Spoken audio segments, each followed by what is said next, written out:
آج ہم جس موضوع کے اوپر بات کریں گے وہ ہے ورود جہنم، یعنی جہنم میں داخلہ۔ اس ویڈیو کو شروع کرنے سے پہلے اگر آپ نے اس چینل کو سبسکرائب نہیں کیا تو پلیز اس کو سبسکرائب کر دیں اور بیل کا بٹن پریس کر دیں تاکہ اس قسم کی مزید ویڈیوز آپ تک بر وقت پہنچتی رہیں۔ تو چلیں شروع کرتے ہیں۔ ارشاد باری تعالی ہے وَإِن مِّنكُمْ إِلَّا وَارِدُهَا كَانَ عَلَى رَبِّكَ حَتْمًا مَّقْضِيًّا ثُمَّ نُنَجِّي الَّذِينَ اتَّقَوْا وَنَذَرُ الظَّالِمِينَ فِيهَا جِثِيًّا۔ یہ سورہ مریم کی آیت نمبر 71 اور 72 ہے، اور اس کا ترجمہ ہے اور کوئی نہیں تم میں سے جو نہ پہنچے گا اس پر، یعنی تم میں سے کوئی نہیں ہے جو جہنم میں داخل نہیں ہوگا۔ ہو چکا یہ وعدہ تیرے رب پر کہ وہ اس کو لازم مقرر کرے، پھر بچائیں گے ہم ان کو جو ڈرتے رہے، یعنی اللہ رب العزت ان لوگوں کو اس جہنم سے بچائیں گے جو اس سے ڈرتے رہے، اور چھوڑ دیں گے گناہگاروں کو اس میں اوندے گرے ہوئے، یعنی گناہگاروں کو اس کے اندر ہی چھوڑ دیں گے، یعنی جہنم میں۔ حضرت ابو سیما رحمۃ اللہ علیہ فرماتے ہیں کہ ورود جہنم کے بارے میں ہمارے مابین اختلاف پیدا ہوا۔ بعض حضرات کہتے تھے جہنم میں مومن داخل نہیں ہوگا، جبکہ بعض حضرات کہتے تھے کہ ابتداً سبھی کو جہنم میں داخل ہونا پڑے گا، پھر مومنین و متقین کو اس سے نجات دے دی جائے گی۔ میری ملاقات حضرت جابر بن عبداللہ رضی اللہ تعالی عنہ سے ہوئی۔ میں نے ان سے یہ بات دریافت کی تو انہوں نے اپنے کانوں کی طرف انگلی سے اشارہ کیا اور فرمایا، میں نے حضور صلی اللہ علیہ وسلم کو یہ فرماتے سنا، ہر نیک و بد جہنم میں داخل ہوگا، تاہم جہنم کی آگ مومن کے لیے معتدل اور ٹھنڈی ہو جائے گی، جیسے کہ حضرت ابراہیم علیہ السلام پر ہو گئی تھی، حتیٰ کہ جہنم مومنین کی ٹھنڈک کی وجہ سے چیخ اٹھے گی۔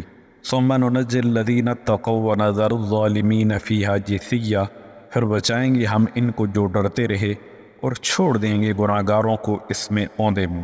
لفظ ورود کی تفسیر میں وَإِن مِّنكُمْ إِلَّا وَارِدُهَا، اور کوئی نہیں تم میں سے جو نہ پہنچے گا، اور انتم لہا واردون وغیرہ آیات میں لفظ وارد سے کیا مراد ہے، اس بارے میں 3 اقوال ہیں۔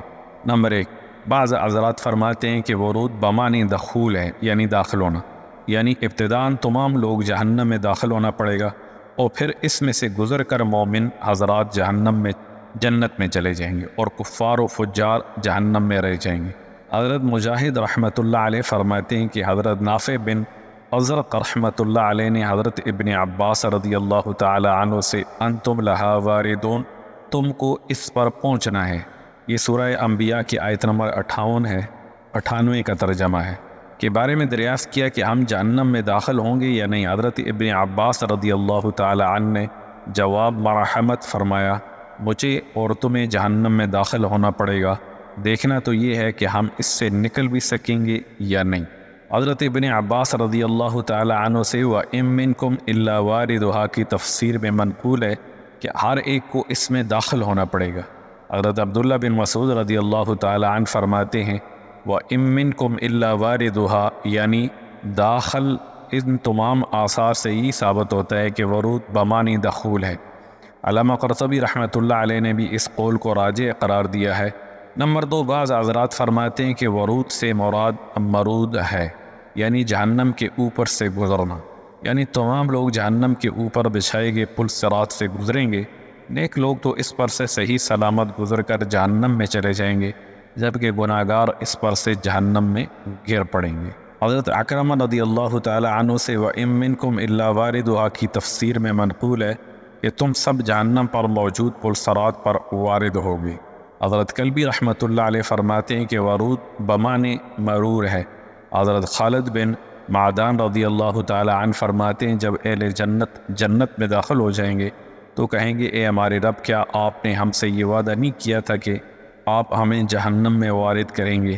تو اللہ تبارک و تعالیٰ فرمائیں گے، ہاں، لیکن جب تم آگ پر سے گزرے اس وقت آگ بجھی ہوئی تھی۔ حضرت یعلا بن منیہ رضی اللہ تعالی عنہ سے مروی حضور صلی اللہ علیہ وسلم نے فرمایا، قیامت کے دن آگ مومن سے کہے گی، اے مومن گزر جا، بس تیرے نور نے میرے انگارے بجھا دیے۔ حضرت حفصہ رضی اللہ تعالی عنہ سے مروی حضور صلی اللہ علیہ وسلم نے ارشاد فرمایا، مجھے امید ہے جو صحابہ بدر و احد میں شریک ہوئے وہ جہنم میں داخل نہیں ہوں گے۔ میں نے عرض کی، اللہ تبارک و تعالیٰ کا ارشاد نہیں ہے وَإِن مِّنكُمْ إِلَّا وَارِدُهَا كَانَ عَلَى رَبِّكَ حَتْمًا مَّقْضِيًّا، آپ صلی اللہ علیہ وسلم نے فرمایا کیا تو نے یہ نہیں سنا ثم ننجی الذین اتقوا ونذر الظالمین فیہا جثیہ؟ حضرت ابن عباس رضی اللہ تعالی عنہ سے وَإِن مِّنكُمْ إِلَّا وَارِدُهَا کی یہ بھی تفسیر منقول ہے کہ اس سے مراد کافر ہیں نہ کہ مومن، جبکہ بعض حضرات یہ فرماتے ہیں کہ ورود کا معنی ہے جہنم کے قریب اس کے کنارے پر پہنچنا، مطلب یہ کہ چونکہ لوگ موضع حساب میں داخل اور حاضر ہوں گے جو جہنم کے قریب ہوگا، گویا کہ لوگ جہنم پر حاضر ہوں گے، پھر اللہ تبارک و تعالی مومنین کو اس سے نجات عطا فرما کر جنت میں بھیج دیں گے اور کفار اس جہنم کی نظر ہو جائیں گے۔ یاد باری تعالی ہے وَلَمَّا وَرَدَ مَاءَ مَدْيَنَ، اور جب پہنچا مدین کے پانی پر، یعنی جب مدین کے پانی کے قریب حاضر ہوئے نہ کہ اس میں داخل ہوئے، حضرت ابو بصرہ عمرو بن شرزیر رضی اللہ تعالی عنہ اپنے بستر کی طرف تشریف لے گئے اور کہنے لگے اے کاش میری والدہ مجھے نہ جانتی۔ ان کی زوجہ کہنے لگی آپ نے یہ کیوں ارشاد فرمایا؟ آپ کہنے لگے کیا اللہ تبارک و تعالی نے ہمیں نہیں بتا دیا کہ ہم جہنم پر وارد ہوں گے، اور یہ نہیں بتایا کہ ہم اس سے بچ جائیں گے یا نہیں؟ حضرت حسن رضی اللہ تعالی عنہ فرماتے ہیں کہ ایک آدمی نے اپنے بھائی سے کہا تم تک یہ خبر پہنچ چکی ہے کہ تم جہنم پر وارد ہوگے؟ وہ کہنے لگا جی ہاں۔ اس نے پھر پوچھا کیا تم تک یہ خبر پہنچی ہے کہ تم اس سے بچ جاؤ گے؟ وہ کہنے لگا نہیں۔ یہ کہنے لگے تب انسان کیسے ہنس سکتا ہے؟ اس کے بعد انہیں موت تک کبھی ہنستے نہیں دیکھا۔ اس کے بعد ہم بات کریں گے گناہگار مومنین کے لیے شفاعت کہاں کہاں ہوگی۔ شفاعت کے منکر بتی آپ کی شفاعت سے محروم رہیں گے۔ حضرت عمر بن خطاب رضی اللہ عنہ نے ایک بار خطبہ دیا اور ارشاد فرمایا اس امت میں کچھ لوگ ایسے بھی ہوں گے جو رجم کا، دجال کا اور مغرب سے سورج کے طلوع ہونے کا، عذاب قبر کا، شفاعت کا اور جہنم میں داخل ہونے کے بعد اس میں سے نکلنے والوں کا انکار کریں گے۔ حضرت انس رضی اللہ عنہ فرماتے ہیں کہ جس نے شفاعت کو جھٹلایا اور اس کا شفاعت میں کوئی حصہ نہیں، اور جس نے حوض کوثر کو جھٹلایا اس کا حوض میں کوئی حصہ نہیں۔ شفاعت نبوی صلی اللہ علیہ وسلم کا قرآن سے ثبوت۔ حضرت شبیب بن ابی فضالہ المکی رحمۃ اللہ علیہ فرماتے ہیں حضرت عمران بن حسین رضی اللہ عنہ کے پاس شفاعت کا تذکرہ ہوا تو ایک آدمی کہنے لگا ابو نجید تم وہ احادیث بیان کرتے ہو جن کی قرآن میں کوئی اصل نہیں ہے۔ یہ سن کر حضرت عمران بن حسین رضی اللہ عنہ غصے ہو گئے اور اس سے فرمانے لگے کیا تو نے قرآن پڑھا ہے؟ وہ کہنے لگا جی ہاں۔ آپ رضی اللہ عنہ نے فرمایا کیا قرآن میں تمہیں کہیں ملا ہے کہ عشاء کی 4 رکھتے ہیں، مغرب کی 3، فجر کی 2 اور ظہر و عصر کی 4 رکھتے ہیں؟ وہ کہنے لگا نہیں ہے۔ آپ نے فرمایا کیا تم نے یہ سب کچھ ہم سے نہیں سیکھا اور ہم نے حضور صلی اللہ علیہ وسلم سے سیکھا ہے؟ کیا تمہیں قرآن میں ملا ہے کہ 40 درہموں میں 1 درہم زکوٰۃ کا ہے، اتنی بکریوں میں 1 بکری، اتنے اونٹوں میں 1 اونٹ زکوٰۃ کا ہے؟ وہ کہنے لگا نہیں۔ آپ نے فرمایا تمہیں قرآن میں یہ تو مل جائے گا کہ بیت اللہ کا طواف کرو، لیکن یہ مل سکتا ہے کہ 7 چکر لگاؤ اور مقام ابراہیم پر 2 رکعتیں پڑھو؟ تمہیں یہ کیسے پتہ چلا؟ کیا تم نے ہم سے نہیں سیکھا اور ہم نے حضور صلی اللہ علیہ وسلم سے سیکھا؟ لوگوں نے کہا کیوں نہیں؟ آپ رضی اللہ عنہ نے فرمایا اللہ تبارک و تعالی قرآن کریم میں فرماتے ہیں ما آتاکم الرسول فخذوہ وما نہاکم عنہ فانتہوا، جو دے تم کو رسول سو لے لو، جس سے منع کرے اس کو چھوڑ دو۔ یعنی اللہ کا رسول جو تمہیں چیز بتائے اس کو کرو اور جن سے انکار کرے اس سے مت کرو۔ اور ہم نے حضور صلی اللہ علیہ وسلم سے وہ چیزیں سیکھی ہیں جن کا تمہیں علم نہیں۔ قیامت والے دن حضور صلی اللہ علیہ وسلم جی بھر کر شفاعت فرمائیں گے۔